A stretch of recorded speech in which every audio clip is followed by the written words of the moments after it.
এক ছিল ব্যবসায়ী।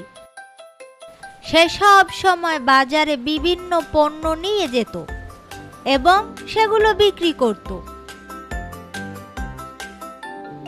তার একটি গাধা ছিল। সে গাধাটির পিঠে মালপত্রের বস্তা চাপিয়ে বাজারে নিয়ে যেত। এভাবেই তার দিন কাটত। গাধাটি ছিল খুব অলস। সে কোনো কাজ করতে চাইতো না, সব সময় বিশ্রাম করতে চাইতো। একদিন ব্যবসায়ী শুনতে পেল যে বাজারে লবণের খুব ভালো ব্যবসা হচ্ছে। তাই সে অনেকগুলো লবণের বস্তা কিনে আনলো। সে প্রতিদিন এই বস্তাগুলো গাধার পিঠে চাপিয়ে বাজারে নিয়ে যেত এবং বিক্রি করত। কিন্তু গাধাটি বাজারে যেতেই চাইতো না। এভাবেই কয়েকদিন চলে গেল। ব্যবসায়ীর বাড়ি থেকে বাজারে যেতে হলে একটি নদী পার হতে হতো।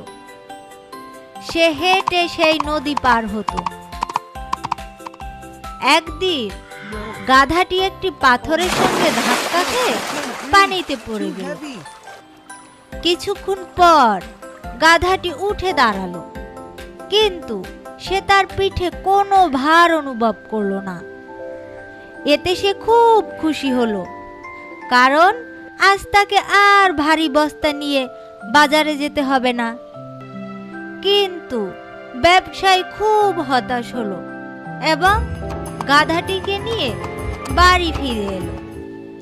পরদিন সে আবার গাধাটির পিঠে লবণের বস্তা চাপিয়ে দিল।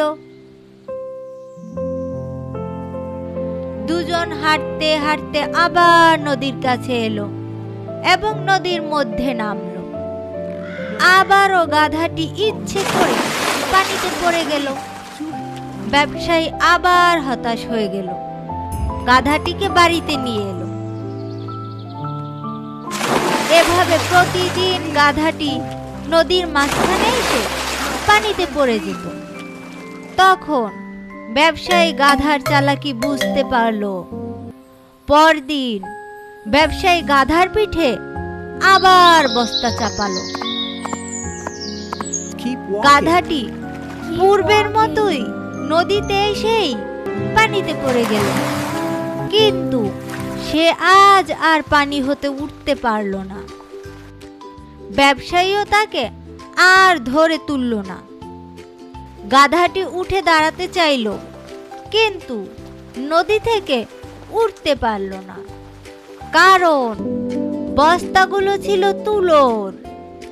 প্রথমে হালকা হলেও পানিতে ভিজে সেগুলো পাথরের মতো ভারী হয়ে গেল। তখন ব্যবসায়ী গাধাটিকে বলল, আমার সঙ্গে অনেক চালাকি করেছো, এখন এই বস্তা সহই তোমাকে বাজারে নিয়ে যাব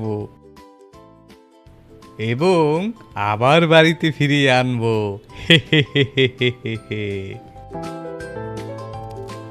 এরপর গাধাটি খুব কষ্ট করে বাজারে গেল এবং বাড়ি ফিরে এলো। সেদিনের পর থেকে সে আর কোনো দিন কাজে ফাঁকি দেয়নি।